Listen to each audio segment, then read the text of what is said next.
بالله من الشيطان الرجيم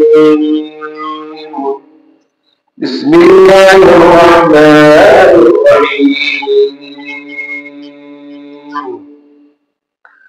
إن الله اشترى من المؤمنين أنفسهم وأموالهم بأن لهم الجنة يقاتلون في سبيل الله فيقتلون ويقتلون وعدا عليه حقا في التوراة والإنجيل والقرآن صدق الله المولى العظيم اللهم صل على محمد كلما ذكره الذاكرون وكلما غفل عن ذكره الغافلون اللهم نور قلبي واجعل لساني وزينة سمعي وبصري وحفظي الحمد لله وهن الله رب العالمين الدربار লাখো কোটি শুকর যিনি আমাদেরকে সৃষ্টির সেরা সকল রহমত হিসাবে দুনিয়াতে পাঠিয়েছেন এজন্য সকলে শুকর আদায় করি আলহামদুলিল্লাহ আখির নবী মুহাম্মদ রাসূলুল্লাহ সাল্লাল্লাহু আলাইহি ওয়াসাল্লাম শানে दुरूद और सलाम और हदिया पेश करी सकते हैं सल्लल्लाहु अलैहि वसल्लम আল্লাহ পাক আমাদেরকে সৃষ্টির সেরা বানিয়েছেন সমস্ত সৃষ্টির মধ্যে সবচেয়ে সম্মানিত বানিয়েছেন তাই বলে কিন্তু আমরা সৃষ্টির মধ্যে সবচেয়ে শক্তিশালী না আমাদের থেকেও আরো শক্তিশালী অনেক প্রাণী অনেক সৃষ্টি আছে আমরা বরং অনেক দুর্বল হাজারো কোটি সৃষ্টি থেকে বহু দুর্বল কেমন দুর্বল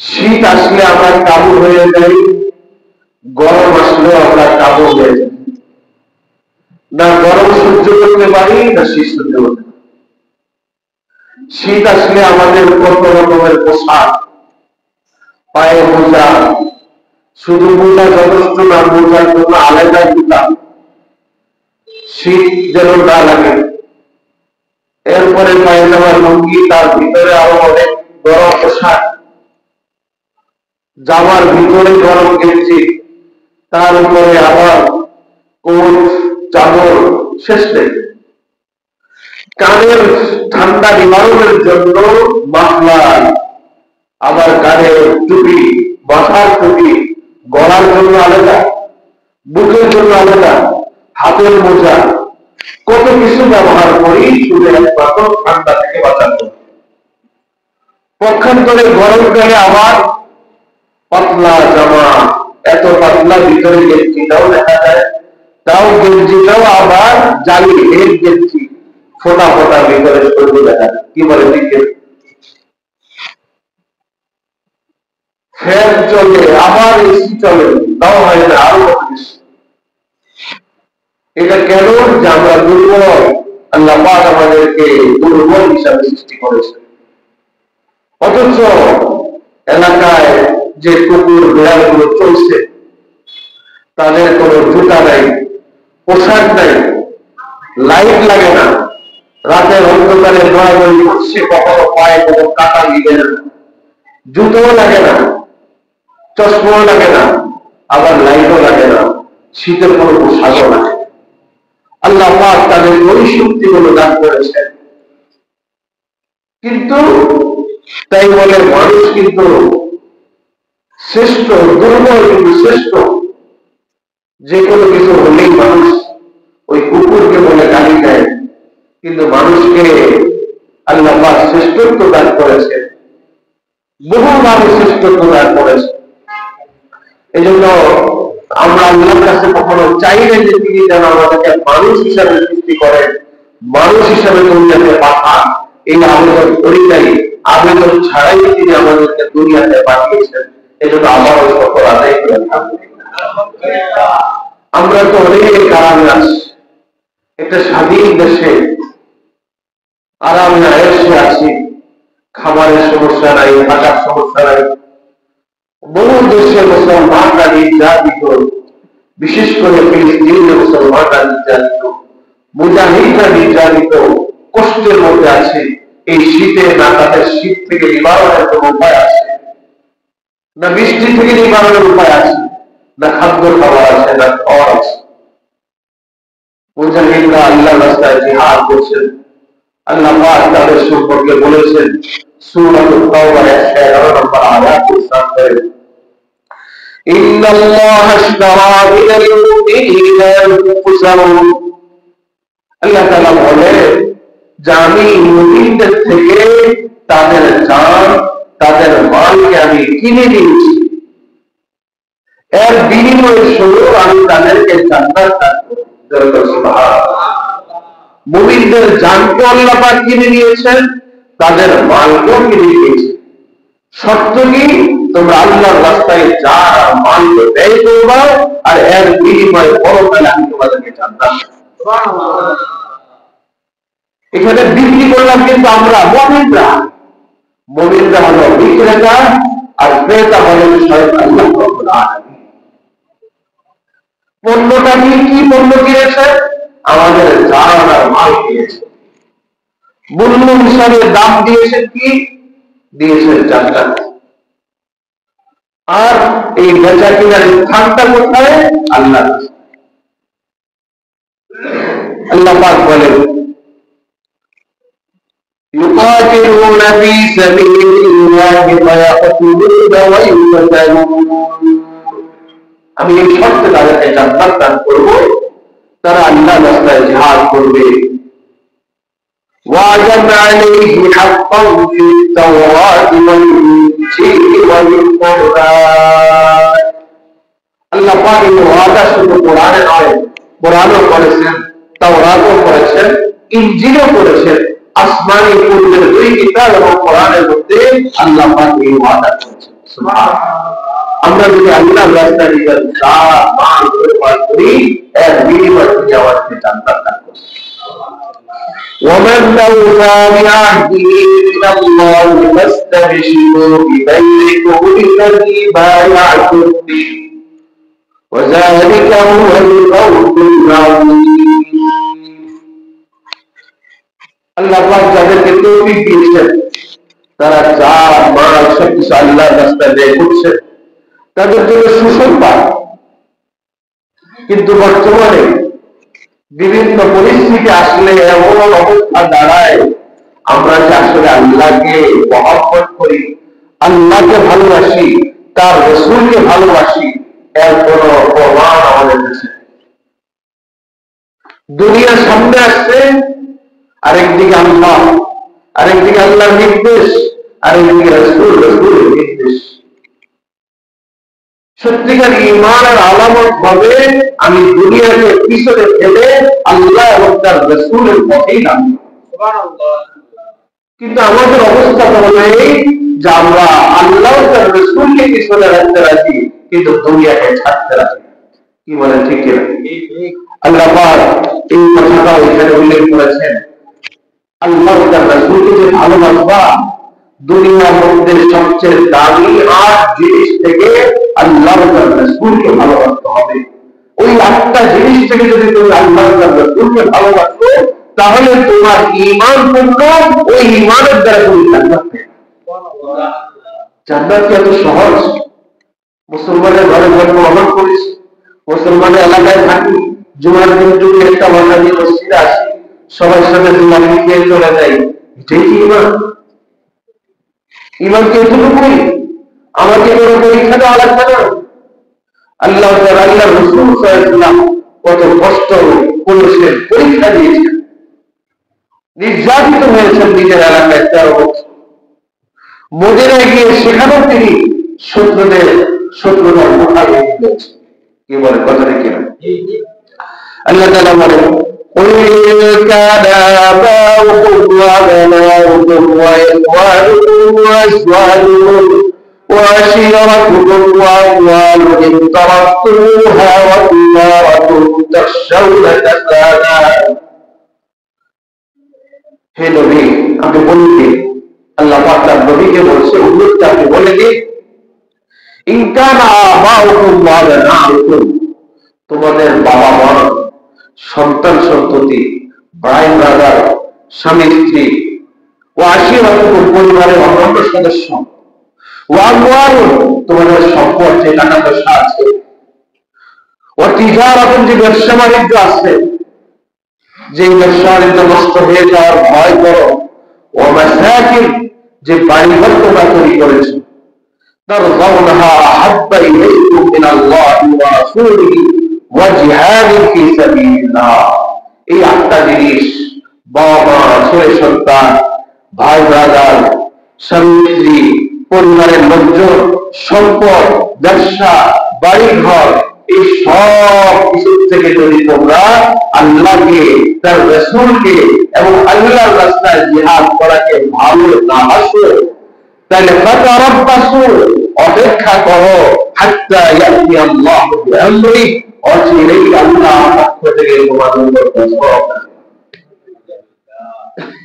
এই আট জিনিস থেকে আমাকে আল্লাহ ভালোবাসা, নিজের ঘর বাড়ির থেকেও বেশি, স্ত্রীর থেকেও বেশি, বাবা মায়ের থেকেও বেশি, ভাইয়ের থেকেও বেশি, ব্যবসার থেকেও বেশি, যে সম্পদ আছে সেটার থেকেও বেশি আল্লাহকে ভালোবাসতে হবে। আল্লাহকে ভালোবাসার অর্থ কি? আল্লাহকে ভালোবাসার অর্থ হলো, আল্লাহ পাক বলেছেন সুদ হারাম। আমাকে যতই দেখি ব্যবসা থেকেই তাহলে সুদ দিতেই হবে, কিংবা সুদ দিতেই হবে না, আমি আল্লাহকে সমান করতে পারি। যদি আমি এখানে সুদ ছাড়তে পারি, বোঝা যাবে যে আমি আল্লাহকে বেশি ভালোবাসি। আর যদি চিন্তা করি যে না, সুদ না দিলে ব্যবসাটা টিকিয়ে রাখা যাবে না, আরেকটা দোকান বাড়ানো যাবে না, আরেকটা বাড়ি করা যাবে না, আরো তিনতলা ছাদ করা যাবে না, তাহলে আমি কিন্তু আল্লাহকে বেশি ভালোবাসলাম না, ওই বাড়ি ঘর টাকা পয়সাকেই ভালোবাসি। পরিবারের চাহিদা পুরা করার জন্য আমি ঘুষ দিলাম, ফাইল আটকিয়ে টাকা দিলাম, আল্লাহ রাসূলের নির্দেশ, এই ঘুষ দেওয়া যাবে না, এটা হারাম। পরিবারের জন্যই ঘুষ দিচ্ছি, হারাম কাজ করছি, বোঝা গেল আমি আল্লাহ তার রাসূল থেকে পরিবারকে বেশি ভালোবাসি, পরিবারকে বেশি ভালোবাসি। অথচ সূরা তাওবা 24 নম্বর আয়াত আল্লাহ বলেছেন যে না, নিজের পরিবার, স্ত্রী, ছেলে, ভাই, ব্রাদার সকল থেকে বেশি আল্লাহকে, তার রাসূলকে বেশি ভালোবাসি। তো ভালোবাসা কখন হবে? আমি যদি পরিবারের জন্য রাসূলকে বিসর্জন দিয়ে ছেড়ে দিই, তাহলে তার রাসূলকে বেশি ভালোবাসা হবে। মেরে ভাই, মাঝে মধ্যে আমাকে চিন্তা করতে হবে, যেভাবে আমার দিন যাচ্ছে, রাত যাচ্ছে, এইভাবে কি আমি আল্লাহর সামনে উপস্থিত হতে পারবো? কোরআনে আমাকে যেভাবে বলেছে আমি কি সেভাবে মানছি, পারছি? আজ দেখবেন বিভিন্ন সময় মানুষ বলে, আগে আরো বেশি বলতো যে কোরআন হাদিস থেকে ওয়াজ করবেন, কি বলে, এই কথা বলে না? আরে ওয়াজ তো কোরআন হাদিসেরই হয়। এই কথাটা একটা ফাঁকিবাজির কথা, নিজেকে বাঁচানোর কথা, যে কোরআন হাদিস থেকে বলবেন মানে হলো এমন ভাবে বলেন যাতে আমার মাথার উপর দিয়ে যায়, পায়ের নিচ দিয়ে যায়, আমার গায়ে কোনো কিছু কাজ না। মনে করছে যে কোরআনের কথা বললে তাহলে আর আমি অন্যায় অপরাধ করি, এগুলো আর আলোচনা আসবে। আল্লাহ পাক সব বলে দিয়েছে, যুগে যুগে ফেরাউনও গিয়েছে, নমরুদও গিয়েছে, তারা যে জুলুম অত্যাচার করে যে সব বর্ণ আছে, এখন কথা বললে নিজের গায়ে লাগে, এই জন্য বলে যে কোরআন হাদিসের থেকে কথা বলবে, এর বাহিরে কিছু বলবে। ইরাকের মধ্যে এক চোর মসজিদের পাশ দিয়ে যাচ্ছিল, ইরাকের ভাষা হলো আরবি। আমরা তো ইমাম সাহেব কেরাতে কি পড়ে বুঝি না, এটা উচিত না, আমাদের শেখা উচিত। কি বলে, সেগুলো ইনশাআল্লাহ শেখা উচিত। আপনারা যদি সময় দেন ইনশাআল্লাহ আমি ব্যবস্থা করতে রাজি আছি। কোরআন শরীফ বুঝতে হবে, পড়তে হবে। তো ইরাকে ওই চোর মসজিদের পাশ দিয়ে যাচ্ছে, এক মুসল্লি ভুলে ওখানে ব্যাগ রেখা চলে আসছে। চোরের নাম ছিল মুসা। আর ইমাম সাহেব কেরাত করছে, চোরের দেখে খেয়াল করলো, কিরে ওখানে এত সুন্দর ব্যাগ দেখে যে ব্যাগটা ধরছে, এদিকে ইমাম সাহেবের কেরাতের মধ্যে কোরআনের একটা আয়াত করতেছিল, কোরআনের আয়াত। আল্লাহ পাক মুসা আলাইহিস সালাতু ওয়াস সালামকে বলছেন, হে মুসা তোমার হাতে কি? জোরে বলো সুবহানাল্লাহ। মুসা আলাইহিস সালাতু ওয়াস সালামের হাতে সবসময় একটা লাঠি থাকতো। ওই লাঠিটা আল্লাহ পাকের পক্ষ থেকে আদম আলাইহিস সালাম জান্নাত থেকে নিয়ে আসছিলেন, বংশানুক্রমে এটা ওনার হাতে পৌঁছেছে। সবসময় লাঠিটা তার হাতে। ফেরাউনের জাদুকরদের বিরুদ্ধে তিনি যখন বিসমিল্লাহ বলে লাঠি ছেড়েছেন, এই লাঠিটা সাপ হয়ে গেছে। জাদুকরদের সবার জাদু সাপগুলোকে একাই এই লাঠিটা কিনে দিয়েছে। আল্লাহ পাক মুসা আলাইহিস সালামের সাথে কথা বলার সময় জিজ্ঞেস করেছিলেন যে মুসা তোমার হাতে, এটার কথা কোরআনের মধ্যে আছে। কখনো সুযোগ পেলে তাফসীর আমরা ইনশাআল্লাহ শুনব। তো মুসা আলাইহিস সালাতু ওয়াস সালামের ওই ঘটনা বর্ণিত হয়েছে, তোমার হাতে কি হে মুসা? ওই যে চোরে তো মাত্র ব্যাগটা দিছিল, আর ইমাম সাহেব কেরাতের মধ্যে আয়াত পড়ছে, মা এটা দিয়ে আমি ইয়া মুসা। চোরে তো আরো ইরাকের চোর, আরবি বুঝে। সাথে সাথে ইমাম সাহেবের গালাগালি শুরু করছে যে হুজুরদের আর কাম নাই, আমি সুযোগ মতো একটা ব্যাগ দিছি, ইমামের এটা সহ্য হয় না। কি বলে ঠিক না কথা? ইমামের সহ্য হয় না। আসলে কি ইমাম কি কথা জানে? কিছু লোক মনে করে যে হুজুররা বাস রাজনীতির আলাপ করবেন না, কোরআনের বাহিরে কোনো কথা বলবেন না। তাহলে বললেই কোরআনের সঠিক ব্যাখ্যা করলেই কারো না কারো গায়ে লাগবে। কারণ সবাই তো আমরা দোষী, কোনো না কোনো রোগে আক্রান্ত। এখন আপনার গায়ে লাগে, দোষ কি ইমামের না আপনার? ওই ব্যক্তির দোষ নেই, ইমামের দোষ। ব্যক্তি কোরআনেরও দোষ নেই, ইমামেরও দোষ নেই। মেরে ভাই, শীতের মৌসুম বলছিলাম যে এই শীতের মধ্যে আমরা কত দুর্বল, অথচ আল্লাহ পাকের কত সৃষ্টি, তাদের কোনো এক্সট্রা পোশাক লাগে না, কিছু লাগে না। তারা এই শীতের মধ্যে চলাফেরা করছে, সর্দি কাশি ঠান্ডা জ্বর। কোন কুকুর হাসপাতালে যায় ডাক্তারের কাছে বলে নাই যে শীতে আমার সর্দি লাগছে, ঠান্ডা লাগছে, জ্বর হয়ে একটা নাপা দেন, বলে? আমরা একটু থেকে একটু কিছু হলেই দুর্বল।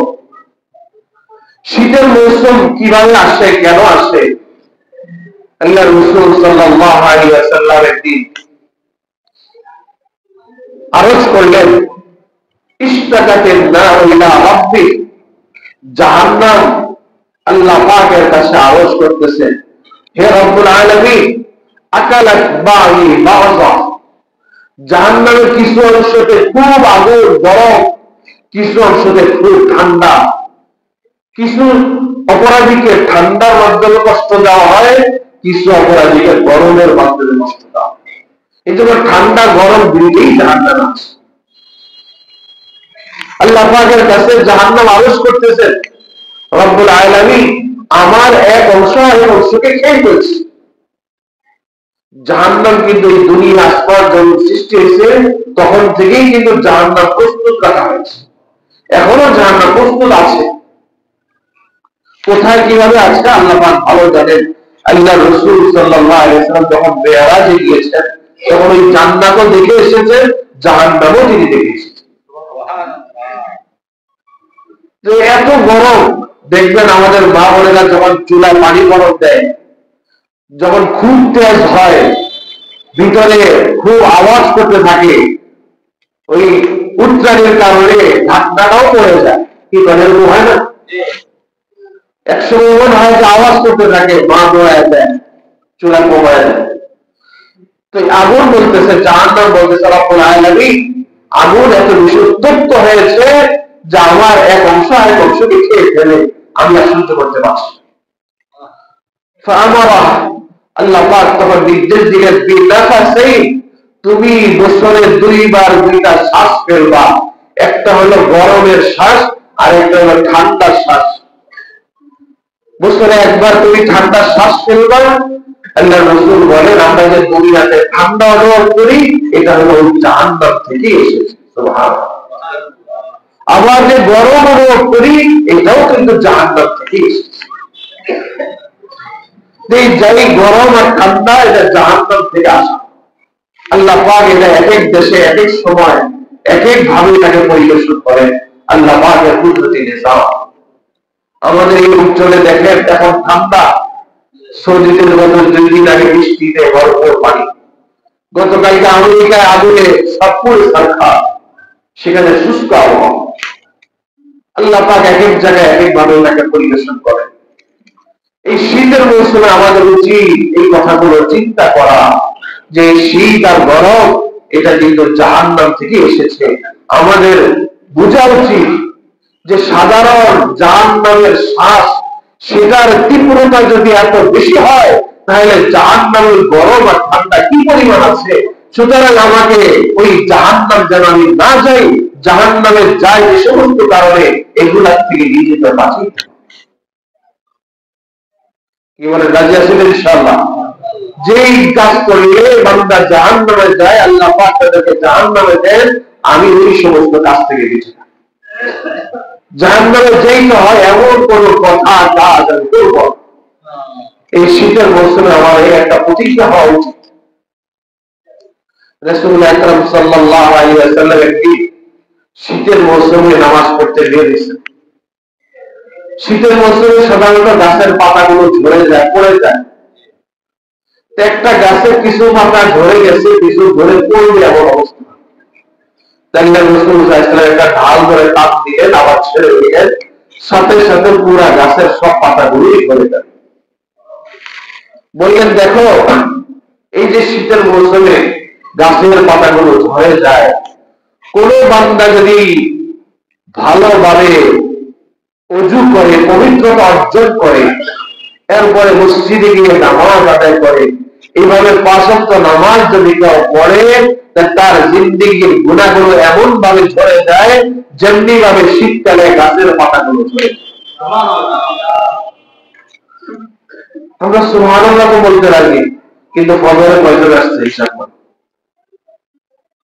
সবাই সুস্থ, কাছে শহরে থাকে, আরো গ্রামে গেলে আরো বেশি শীত। লম্বা রাত ঘুমাইতে ঘুমাইতে পিঠ ব্যথা হয়ে যায়, তারপরও আমাদের ইমানের মজবুতি এতটুকু যে আমাদের ইমান আমাদেরকে কম্বল থেকে বের করতে পারে না, মসজিদে আনতে পারে না। এই ইমান দিয়ে জাহান্নাম কিভাবে পাবো? এই ইমান দিয়ে ফুলসিরাত কিভাবে পাবো? যে ইমান আমাকে 2 তলার উপর থেকে নামাইতে পারে না, যে ইমান আমাকে দোকান থেকে মসজিদে আনতে পারে না, ওযু করাইতে পারে না, এই ইমান আমাকে জান্নাতে কিভাবে পৌঁছাবে? জুমার দিন যে পরিমাণ লোকজন হয়, এই লোকগুলোই তো 5 ওয়াক্ত নামাজের সময় থাকে, হয় কিছু নতুন ঢুকে কিছু বের হয়, কিন্তু অন্য 5 ওয়াক্তের লোক হয় না। এটা আমাদের ইমানের দুর্বলতার প্রমাণ। এই জন্য 5 ওয়াক্ত নামাজ পড়ার চেষ্টা করি। হাদিসের মধ্যে এসেছে আরাইতুম লাউ আন্না নাহরান বিবাবি আহাদিকুম ইয়াগতাসিলু ফীহি কুল্লা ইয়াওমিন খামসান হাল ইয়াবকা মিন দাওয়াইহি শাই। রাসূল আকরাম সাল্লাল্লাহু আলাইহি ওয়াসাল্লাম ইরশাদ করেন, হে আমার সাহাবীরা, কেউ যদি দৈনিক 5 বার তার ঘরের সামনে কোনো নদী থাকে, ওই নদীতে দৈনিক 5 বার গোসল করে, কি মনে করো 5 বার গোসলের পরে কি তার গায়ে কোনো ময়লা থাকতে পারে? ক্বালু বালা ইয়া রাসূলুল্লাহ, ও আল্লাহর রাসূল 5 বার গোসলের পরে তো তার গায়ে কোনো ময়লা থাকতে পারে। তখন আল্লাহর রাসূল বললেন ফাযালিকা মাসালু সালাওয়াতিল খামস ইয়ামহু আল্লাহু বিহিন্নাল খাতায়া। এটা হলো 5 ওয়াক্ত নামাজের দৃষ্টান্ত। 5 বার গোসল করলে যেমন গায়ে ময়লা থাকে না, 5 ওয়াক্ত নামাজ যদি সঠিকভাবে আদায় করে তারও কোনো গুনাহ বাকি থাকে না। সুবহানাল্লাহ। শীতকালে আমরা উজু করি, শীতকালে উজুর ক্ষেত্রে অলসতা না করা এটা আমাদের একটা বিশেষ কর্তব্য। শীতকালে কষ্ট হয় উজু করতে, কিন্তু কষ্ট করে যদি উজু করতে পারে কিনা। হাদিসের একটি কিতাব আছে তিরমিজি শরীফ, বুখারী শরীফের নাম তো শুনি, এরপরে একটা আছে মুসলিম শরীফ, তারপরে হলো তিরমিজি শরীফ।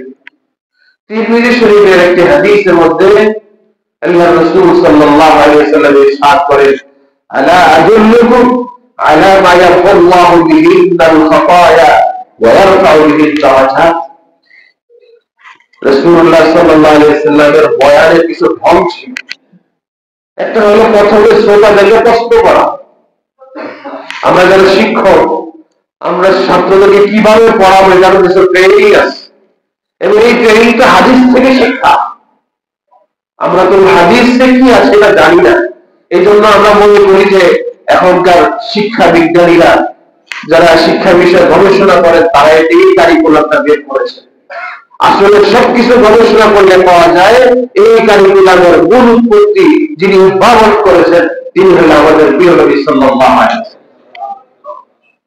ছাত্রদেরকে শেখানোর একটা টেকনিক হলো আগে তাকে প্রশ্ন করা। প্রশ্ন করার পরে সে যখন দেখবে যে আমি তো এটা জানি না, তার মধ্যে জানার আগ্রহ সৃষ্টি হবে, তারপরে তাকে ওই জিনিসটা বলা। এটা একটা টেকনিক। এখানে শিক্ষকরা থাকতে পারে। কোরআনের মধ্যে আল্লাহ তাআলা এরকম করেছে। আল্লাহ রাসূল বলেন, তোমরা কি জানো কি আমল বান্দার গুনাহকে মাফ করে দেয়, কোন আমল বান্দার প্রমোশন করে, তার সম্মান ইজ্জত বাড়ায়, ওই আমলটা কি তোমরা জানো? সাহাবায়ে কেরাম বললেন যে লা ইয়া রাসূলুল্লাহ, ও আল্লাহর রাসূল আমরা তো জানি না। এই যে জানার আগ্রহ হলো, কি বলেন আপনাদের কি জানার আগ্রহ হয়েছে? গুনাহ মাফ হয় কোন আমলে, কোন আমলের দ্বারা প্রমোশন হয়, সম্মান বাড়ে। সম্মান বাড়ার অর্থ দেখবেন অনেক লোক আমাদের কাছে দোয়া চায়, একটা প্রমোশন হওয়ার কথা আছে, একটু দোয়া করেন যাতে প্রমোশন। পরে কিছুদিন পরে মিষ্টি মিষ্টি নিয়ে আসে, দোয়া কবর দিচ্ছে, প্রমোশন দিচ্ছে। প্রমোশন হওয়ার মানে কি? তিনি আগে যে বেতনে চাকরি করতেন এখন তার বেতন বেড়ে যাবে। আগে যে অফিস ছিল এখন আরো উন্নত অফিস পাওয়া যায়। আগে সরকারি যে গাড়িটা ব্যবহার করতো এখন আরো দামি গাড়ি।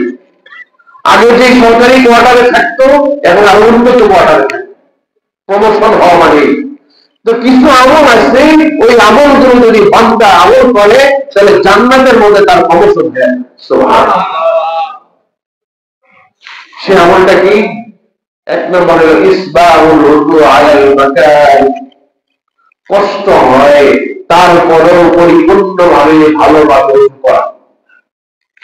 শীতকালে এখন কষ্ট হয় উযু করা, মারাত্মক কষ্ট। কেউ যদি হাঁপানির রোগী হয়, ঠান্ডার রোগে আক্রান্ত হয়, তার জন্য আরো কষ্ট। এই কষ্ট শব্দ পরিপূর্ণভাবে উযু করে, কোনো রকম না। দেখবে কোন সময় দিল্লি দাঁড়ায় থেকে বছর মানুষ ঢুকে পায়ের গোড়ালে এখান থেকে শুকনা থেকে যায়, এখান থেকে একটু শুকনো থেকে যায়, এখানটা ভালো করে ভিজে নেই, কোন রকম করে। সবচেয়ে বেশি আমরা যে অবহেলা করি ওর মধ্যে এত কষ্ট করে দোকানটা বন্ধ করে এসেছেন, হয় শীতের মধ্যে না গরমের মধ্যে এসেছেন, সামান্য একটু মনোযোগের সাথে যদি ওগুলা করেন বা পবিত্রতা অর্জন হইল, ওজোর কারণে আপনার প্রত্যেকটা অঙ্গের গুণাগুলো ধরে গেল। ওজোর কারণে নামাজটাও সহ্য হবে। আর ওই ওজোটাকেই আমরা এলোমেলো করি, তাড়াহুড়া করে। কি বলেন, কথা ঠিক আছে কে? আজকের থেকে ঠিক আছে খালি বললে হবে না, এটা বাস্তবে করতে হবে।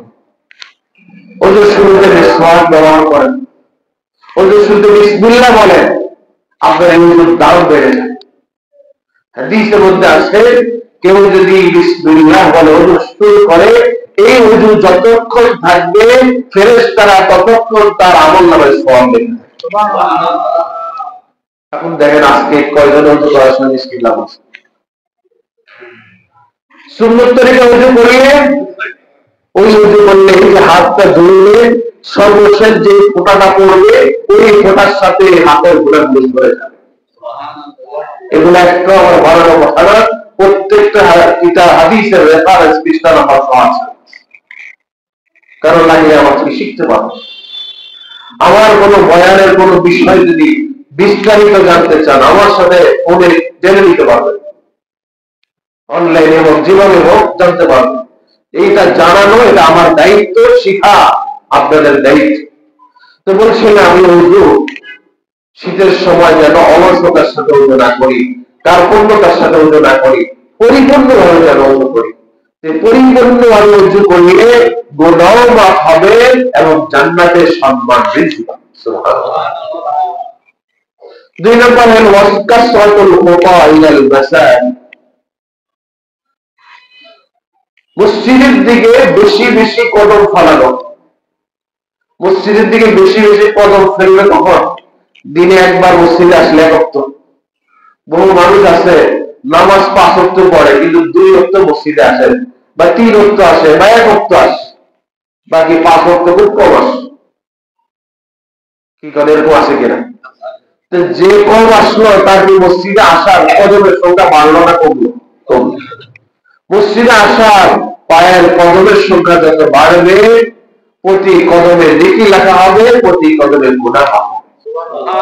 জান্নাতে আপনার প্রমোশন হবে, জান্নাতে উচ্চ মর্যাদা পাওয়া যাবে। যেন 5 ওয়াক্ত নামাজ মসজিদে এসে পড়ার চেষ্টা করুন। 3 নম্বর হলো ইন্তিজারুস সালাত বা'দা সালাত। এক নামাজের পরে আরেক নামাজের অপেক্ষায় থাকা, যাতে এমন কোন কাজে ব্যস্ত না হওয়া যে পরের ওয়াক্ত নামাজটা আমার ছুটে যায়। নামাজের আসতেই 10-15 মিনিট, এখন তো একটু গাইছি ঘুমাই, এখন ঘুমাইলে সামনের ওয়াক্ত নামাজটা তো ছুটে যাবে। এই ধরনের ক্ষেত্রে কোনোভাবে যেন এমন ভাবে কোনো কাজে ব্যস্ত না হই, কোনো কাজে জড়ায় না করি যেটার কারণে আমার পরের ওয়াক্ত নামাজ ছুটে যায়। এই 3টা কাজ যদি কেউ করি, পরিপূর্ণভাবে ওযু করা এবং মসজিদের দিকে বেশি বেশি কদম ফেলানো এবং এক নামাজের পরে আরেক নামাজের জন্য প্রস্তুত থাকা, 3টা কাজ যদি আমি করতে পারি তাহলে কি হবে? আমার গুনাহ মাফ হবে এবং আল্লাহ পাক জান্নাতে আমাকে উচ্চ মর্যাদা দান করবে। সুবহানাল্লাহ। বলতেছিলাম এই শীতের মৌসুমে আমাদের কিছু নেকি অর্জন করার সুযোগ আল্লাহ পাক দিয়েছেন। এর মধ্যে আরেকটা হলো শীতের মৌসুমে নফল রোজা রাখা অত্যন্ত সহজ। দিন ছোট রাখবো, রোজা রাখলে টেরই পাওয়া যায় না এই কতক্ষণ পর বেলা শেষ। এজন্য যারা সারা বছর নফল রোজা রাখার সুযোগ পান না, ইচ্ছা করলে এই শীতকালে আপনারা 2-1টি করে নফল রোজা রাখেন। 2-1টি নফল রোজা রাখার চাই। নফল রোজা রাখার দ্বারা আল্লাহ পাকের প্রিয় হয়ে যায় বান্দা, আল্লাহ পাকের নৈকট্য বসে। সুবহানাল্লাহ। এজন্য এই সুযোগটাও গ্রহণ করা চাই। আল্লাহ পাক আমাদের সবাইকে তৌফিক দান করুন। এই শীতের মৌসুমে হাদিসের মধ্যে এসেছে এক ব্যক্তির আমল দেখে আল্লাহ পাক খুশি হয়ে মুচকি হাসি দেন। বান্দার আমল দেখে আল্লাহ পাক খুশিতে হাসেন। ওই ব্যক্তিটা কি? শীতের সময় সে ঘুম থেকে উঠে তার গরম বিছানা থেকে ছেড়ে ওযু করে নামাজে যখন সে দাঁড়ায়, তখন আল্লাহ পাক ফেরেশতাদেরকে বলেন যে এই লোকের কি দরকার ছিল এখন এই গরম বিছানা ছেড়ে ঠান্ডার মধ্যে নামাজে দাঁড়ানো? তখন ফেরেশতারা জবাব দেয়, রব্বুল আলামিন সে এই গরম বিছানা ছেড়ে ঠান্ডাতে নামাজে দাঁড়িয়েছে আপনার ভয়ে আর আপনার নিয়ামত পাওয়ার আশায়। সুবহানাল্লাহ। আপনার জাহান্নামের ভয়ে আর আপনার জান্নাত পাওয়ার আশায়। তখন আল্লাহ পাক তো ফেরেশতাদেরকে জিজ্ঞেস করার কোনো দরকার ছিল না। এই ফেরেশতারাই কিন্তু আমাকে আপনাকে মানব জাতিকে সৃষ্টি করতে আল্লাহ পাকের কাছে পরামর্শ দিয়েছিলেন যে রব্বুল আলামিন আপনার ইবাদতের জন্য আমরাই যথেষ্ট, এই মানব জাতিকে সৃষ্টি করেন। কি বলেন? নিষেধ করছিল না? আল্লাহ পাক ফেরেশতাদেরকে জিজ্ঞেস করতেছেন, দেখো তোমরা যাদেরকে সৃষ্টি করতে নিষেধ করেছিলা তারা এই শীতের মধ্যে আমাকে পাওয়ার জন্য, আমার জাহান্নাম থেকে বাঁচার জন্য যেই জাহান্নাম তারা দেখে নাই এবং আমাকেও দেখে নাই, আমার জান্নাতও দেখে নাই, তারপরও তারা শুধু জান্নাতের কথা শুনেছে, আমার কথা শুনেছে, শুনেই আমার জান্নাত পাওয়ার জন্য, জাহান্নাম থেকে বাঁচার জন্য এই গরম বিছানা ছেড়ে ঠান্ডার মধ্যে সে আমার উদ্দেশ্যে জামাতে লাগিয়েছে। আল্লাহ পাকের বান্দার নামাজ দেখা, তখন আল্লাহ পাক বলে, সে যে জাহান্নামের ভয় করতেছে, জেনে রাখো আমি ওই জাহান্নাম থেকে তাকে মুক্তি দিয়ে দিলাম। জেনে রাখো যে জান্নাত পাওয়ার আশায় সেই শীতের মধ্যে নামাজে দাঁড়িয়েছে, আমি তার জন্য ওই জান্নাত ওয়াজিব করে দিলাম। এই মৌসুমে, অন্য সময় তো রাত ছোট হয়, এই মৌসুমে ইচ্ছা করলে ফজরের নামাজের নিয়ত করি, একটু আগে উঠলে আমরা তাহাজ্জুদ করতে পারি। আল্লাহ পাক আমাদের সবাইকে এই আমল করার তৌফিক দান করুন। ওয়া আখিরু দাওয়ানা আলহামদুলিল্লাহি রাব্বিল আলামিন।